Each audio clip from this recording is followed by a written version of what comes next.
Good morning, ladies and gentlemen, and welcome to AP U.S. History. As today, we talk about the first President of the United States. Because with the ratification of the Constitution by 11 of the 13 states in 1788, it was time to elect a president. And of course, only one man was truly thinkable for the position, George Washington. Widely respected, known for his honesty and integrity, and probably the only American aside from Benjamin Franklin to have the international prestige to lead the nation on the world stage. George Washington was the only president to ever be elected unanimously, despite his repeated protests that he did not want the job, only wanted to stay home at Mount Vernon under his own vine and fig tree.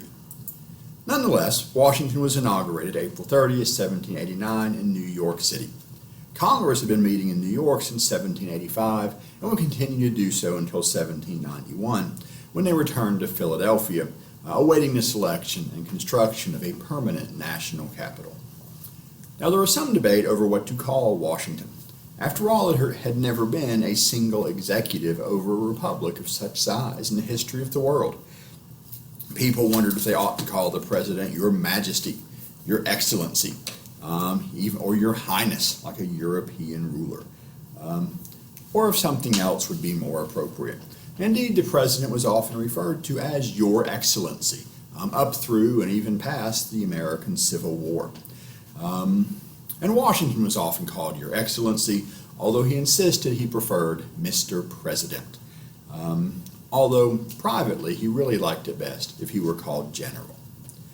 Now, while Washington was elected unanimously, each elector got 2 votes, so he could also vote for a vice president, and John Adams won that office by a large but not unanimous margin. Adams also needed a title, but his were not as grand as Washington's. He was sometimes called His Superfluous Excellency. He's around if you need him, but essentially the vice president is a spare tire. Sometimes he was called His Rotundity. The physical differences between him and Washington being pretty noticeable. The vice president's office turned out to be a pretty meaningless one, only being around should the president die. The vice president is in the position of presiding over the Senate, and Adams hoped to take a big role in the Senate's debates, but it turned out that he was obnoxious and disliked. And so the Senate pretty early on discouraged the vice president from taking an active role in debates. And so Adams was largely sidelined. And one thing that turned him off to people early on was he himself had proposed that George Washington be styled His Highness, the President of the United States and Protector of their Liberties, which sounded a bit too monarchical for most Americans. Now, President Washington has sometimes been called the indispensable man, the man we could not have done without.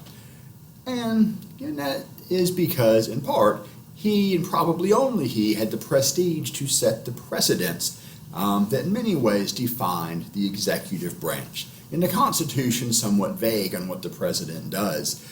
Again, presidents, starting with Washington, have to some extent, to a large extent, defined that for themselves.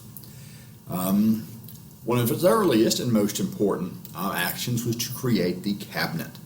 And while the Constitution does say the executive will receive written reports from the heads of various departments of the government, it doesn't say how else he might get advice or even how he will receive those reports. It doesn't mention a cabinet, but it had worked out very effectively already in Britain. And so Washington almost immediately created a cabinet for himself, with Thomas Jefferson as Secretary of State, and has come to be seen as the senior position in the cabinet. Alexander Hamilton was Secretary of the Treasury, and Hamilton himself hoped that he might really serve as a sort of prime minister, Britain's Secretary of the Treasury, often filling that role, especially at that time. Henry Knox was Secretary of War. Edmund Randolph was the first Attorney General. All that role was actually created by the Judiciary Act of 1789. And at first, the Attorney General was not necessarily seen as part of the cabinet, but today is considered one of its senior members. The Judiciary Act of 1789 was created to form the Supreme Court. Article 3 of the Constitution says there will be a Supreme Court and describes it slightly, but says that it and other courts will be created through legislation by Congress. The Supreme Court was, at this time, a 6-member body, with its Chief Justice as John Jay, a very experienced, although sometimes unpopular diplomat, a co-author of the Federalists. Although he resigned in 1795 to become governor of New York, because at this date, state offices were often seen as more important than federal offices, state offices having a great deal of influence, whereas federal offices were seen as distant from the people, distant from one's home. Indeed, as governor of New York, John Jay played a huge role in New York, bringing about the gradual emancipation of its slaves.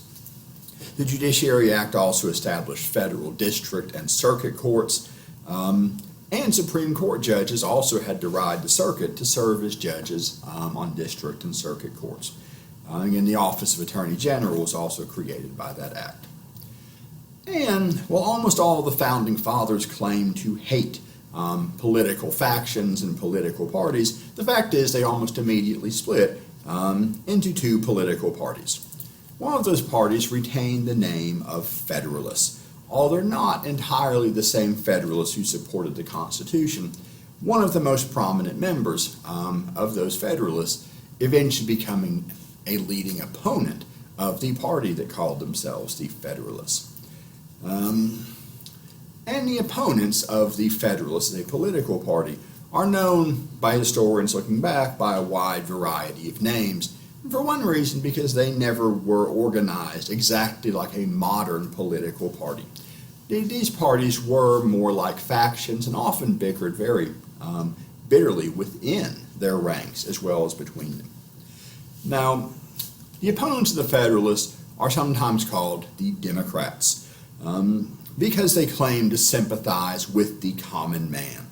Although, in fact, they never used the term Democrats for themselves, that being seen as too much like mob rule. Democracy was seen as a dangerous thing. They are sometimes called Republicans, and this is typically what they called themselves, because they based their philosophies, they said, on Republican virtue. But to separate them from later political parties, sometimes rather than calling them Democrats or even Republicans, they're referred to as the Democratic Republicans. And also sometimes as the Jeffersonian Republicans. Thomas Jefferson having been one of their leaders, and also as the Jeffersonian Democrats, because they are seen as the forerunner of the modern Democratic Party, but certainly have some distinct differences. And these 2 factions would form what's sometimes described as the first 2-party system. All as I've already mentioned, when compared with later political parties, both these parties were very loosely organized indeed. But there are some pretty clear differences, and differences that in many ways we can track down through subsequent 2-party systems in American politics. The Federalists, with John Adams, Alexander Hamilton, John Jay being among their leaders, and George Washington, when finally forced to pick a side, finally declared himself to be a Federalist too. The Federalists wanted, by the standards of the day, a strong central government that could direct and override the states if need be. The Democratic Republicans, led by, of course, Thomas Jefferson and James Madison, but with many other members, favored a weaker central government. And so, to look at from the other point of view, the Federalists wanted less power for the states, the Republicans more power for the states. The Federalists believed democracy was basically mob rule, wanted the rule to be by the elite, feeling they had the independence and the wisdom to govern the country. John Jay said those who own the country ought to govern it. Whereas Republicans favored democracy by all educated citizens. Jefferson, for example, did not want complete universal suffrage yet. He thought universal education must come before universal suffrage. The Federalists wanted what's often called a loose construction of the Constitution. Or in other words, if the Constitution doesn't say you can't do something, then you probably can. And the Constitution defines the powers of the government, but that's just a starting point. The Republicans wanted, especially when they were not in power, a strict construction of the Constitution. The Constitution is very much a limiting document. If it doesn't say you can do something, then you probably can't, unless you want to buy Louisiana. The Federalists certainly had many farmers among their numbers, but they supported manufacturing and commerce, feeling that promoting those would promote the national economy as a whole. Whereas the Jeffersonian Republicans favored yeoman farmers, in principle the small independent farmer, with his own land that he worked himself, although many of the Republicans' leaders had slaves working their vast estates for them. And so, with these different economic interests, the Federalists tended to be found in the Northeast and in larger cities. And Republicans tended to be found in rural areas, especially in the South and the West, which were largely rural, although there were definitely exceptions on both sides. The Federalists wanted a relatively strong national army and a strong navy. The Republicans felt that a strong military was simply a tool of tyrants. They felt state militias were much more democratic and really all we needed because a republic would never want to go to war anyway. Likewise, we needed at most a very small navy for coastal defense and perhaps to catch smugglers. Really more of a coast guard than a navy. Again, having no real interest in projecting power or protecting trade overseas. In terms of foreign policy, the Federalists felt a closer alignment with Britain, in terms of trade certainly, but in terms of culture and politics as well. Whereas the Republicans favored France. Especially with the French Revolution beginning, they saw this as a fellow republic with whom we ought to have solidarity. And of course appreciated France's help in the Revolutionary War so recently ended. Fact is, America had some serious economic problems. Again, paper money, still printed by each individual state as well as by the U.S. government, saw its value speculate widely. Indeed, people speculated in paper money, just as people will play the money markets today. People would buy the paper money of one state, hoping its value would go up relative to the value of the currency in their own state, so they might later resell it. And of course, this did mean that when you went from one state to another, you might have to change your money, just as today you might when going from one country to another.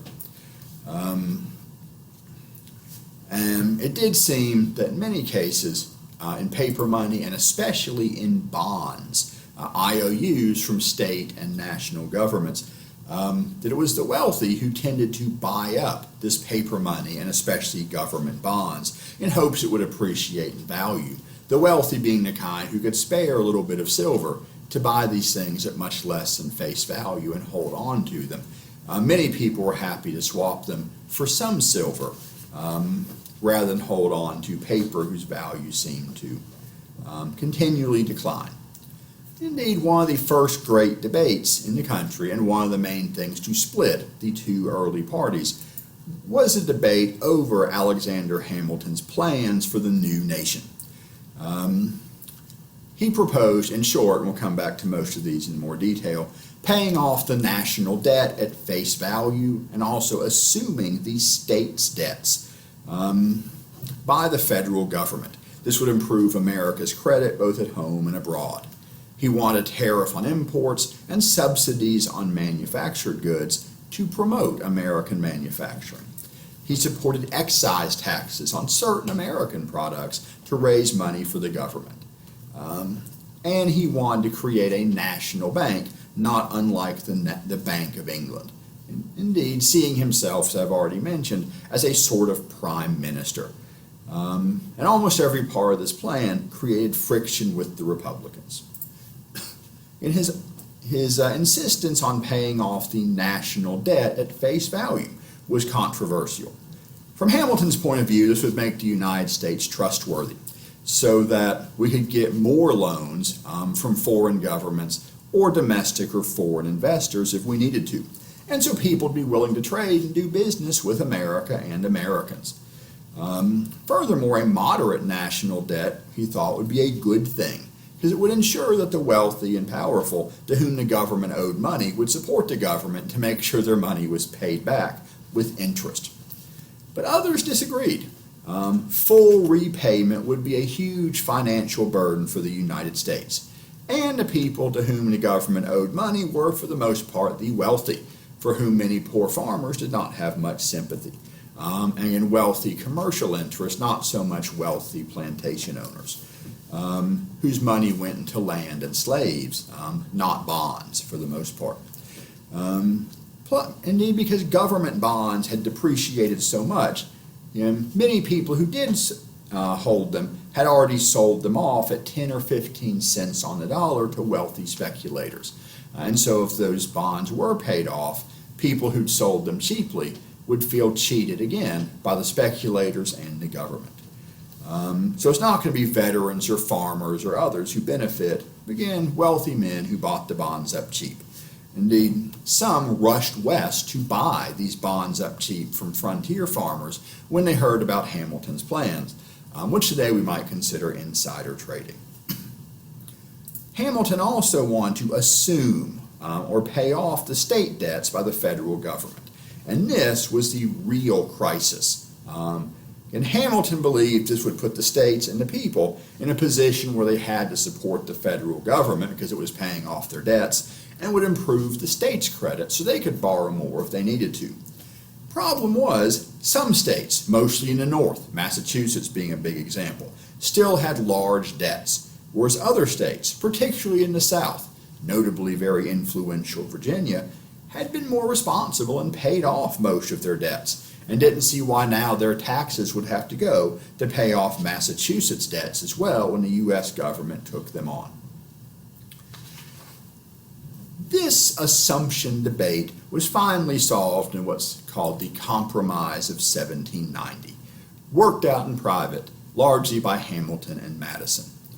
And this compromise did permit the federal government to assume the state debts to the Assumption Act of 1790. Although through certain financial manipulation by Hamilton, they made sure that Virginia's taxes for the next year were significantly reduced. Essentially, Virginia paid no federal taxes the following year.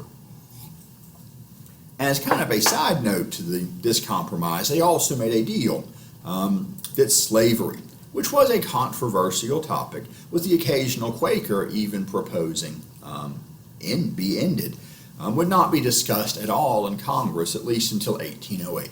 It is a troublesome issue, and of course, such troublesome issues are best resolved by not talking about them. And finally, as another part of the deal, the capital city, which was to be in a separate federal district, would be in the South. Although again, this was not explicitly stated, but it was worked out nonetheless. Now, several major cities, particularly New York City and Philadelphia, were kind of lobbying to be made the national capital. And there are already large commercial cities. Philadelphia even began building some buildings that could, if need be used by a federal government. Some major southern cities wanted to have the capital as well. It was felt that having the political capital in your state would give you political influence and commercial benefits. Most European capital cities, like London and Spain, for example, London and Paris, for example, being great financial centers for their countries too. In Spain, that was less the case, although Madrid is certainly a very important city. Spain, having been multiple kingdoms relatively recently, had some other centers as well. So again, no official capital city was chosen in the compromise. Rather, it was simply decided that the location of the capital city would be put in the hands of the only man everyone in America could trust, George Washington.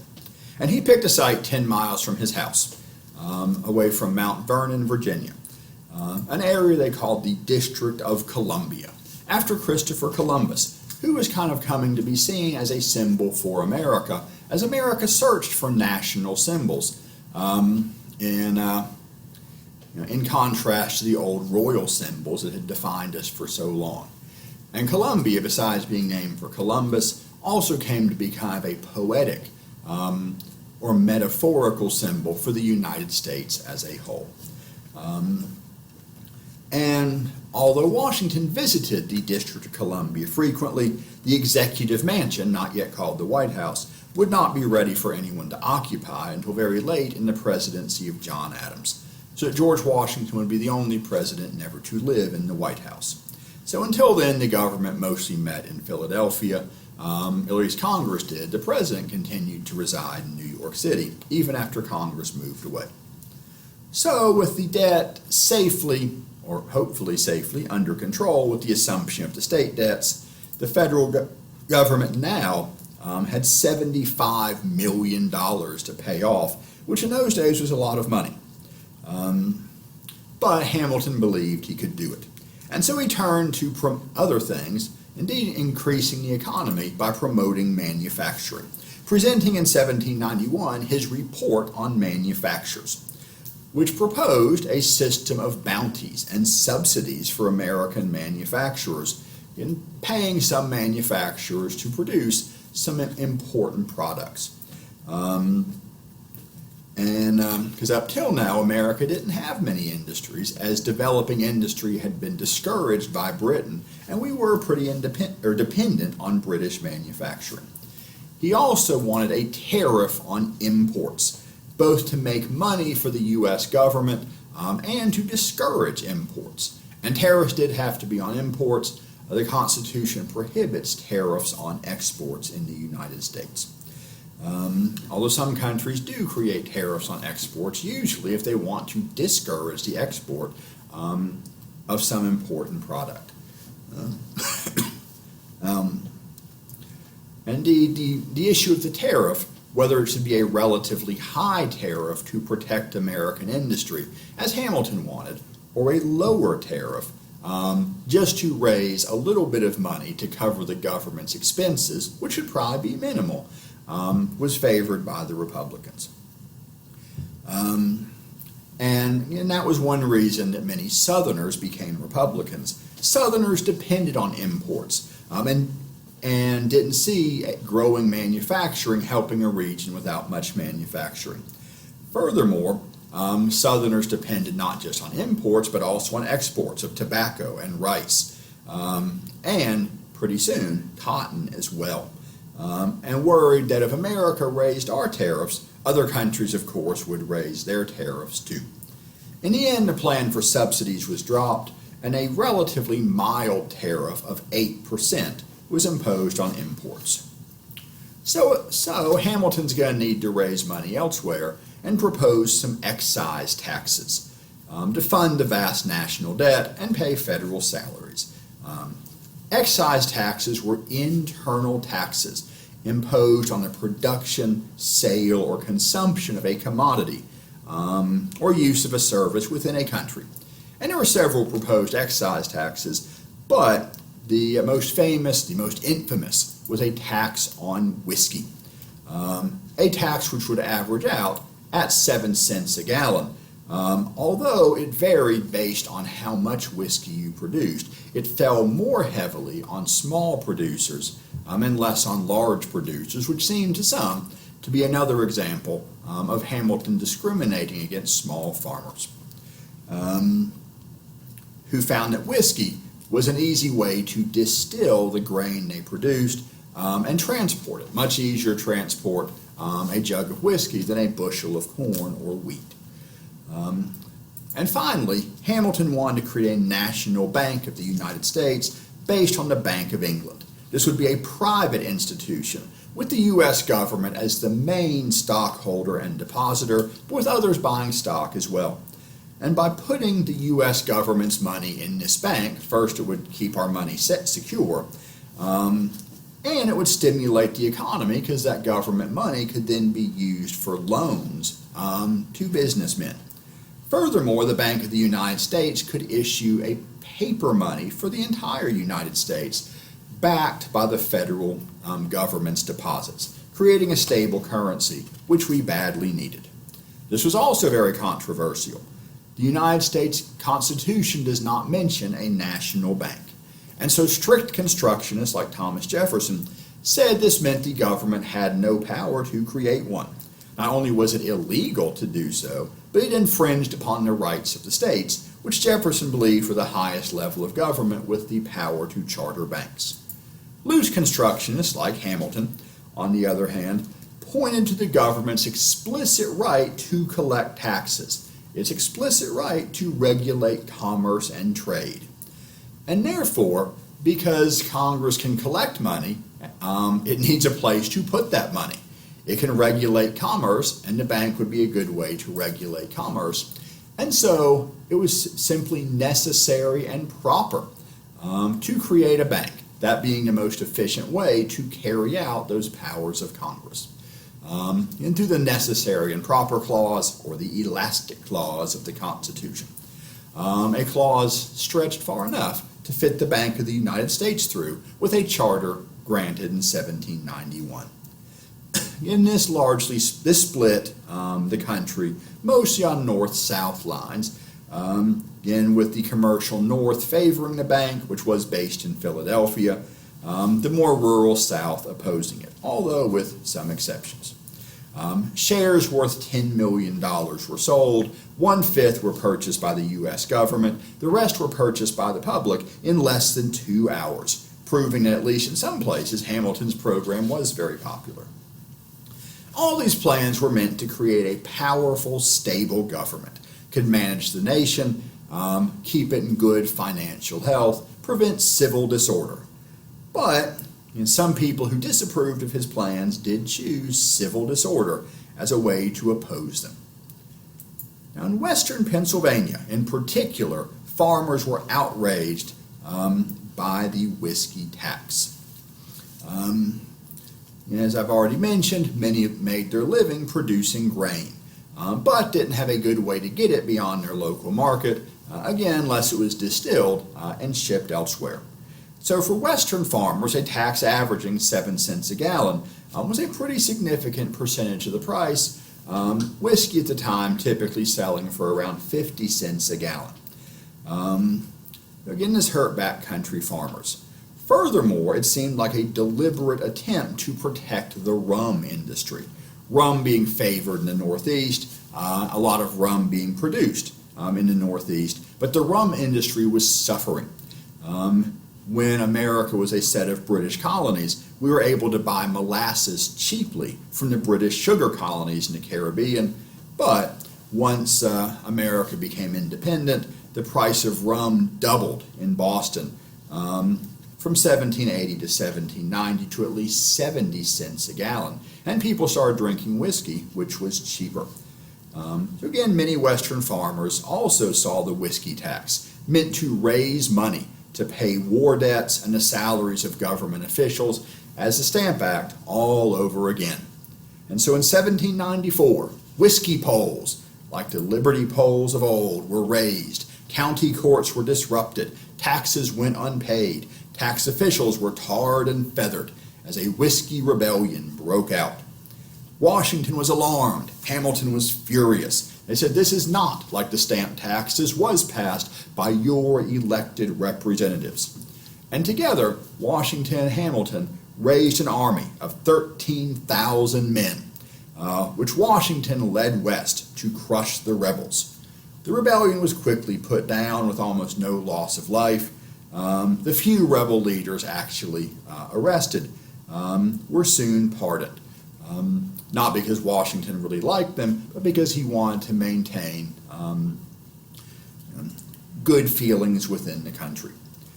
But the government's response demonstrated the strength of the new system, both for good and for bad, as it alarmed men like Jefferson, who felt Washington and Hamilton had overreacted. And so, as Washington's second term wore on, partisan politics would grow increasingly bitter. As Washington faced rebellion in Pennsylvania, constant arguments among his own cabinet members, with his Secretary of the Treasury and Secretary of State being the two most outspoken leaders of our first two political parties. And he would also face crises in international affairs.